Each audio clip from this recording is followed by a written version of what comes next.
నేను చేస్తాను, నేను చెయ్యలేను, నేనంత సమర్థుణ్ణో అది పక్కన పెట్టా విషయం. ఇంత గొప్ప కార్యాన్ని నువ్వు నాకు ఇచ్చావు అంటే అది నీ దయకు విశేషం కానీ నా తెలివితేటలకు నిదర్శనం కాదు. అందుకనే పళ్ళ చేత, పువ్వుల చేత, చిలకల చేత, గోరువంకల చేత ఆశ్రయింపబడి ఉంటుందిట మామిడి చెట్టు.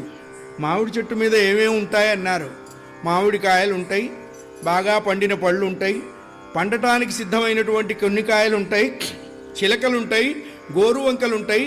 ఆ మామిడి పండు యొక్క మంచి వాసనకు తుమ్మెదలు ముసురుతూ ఉంటాయి.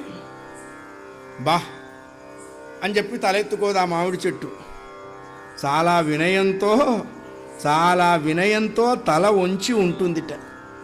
ఏమీ లేని తాడి చెట్టు ఆకాశానికి పోటీ పడుతూ ఎదుగుతూ ఉంటుంది. అందుకనే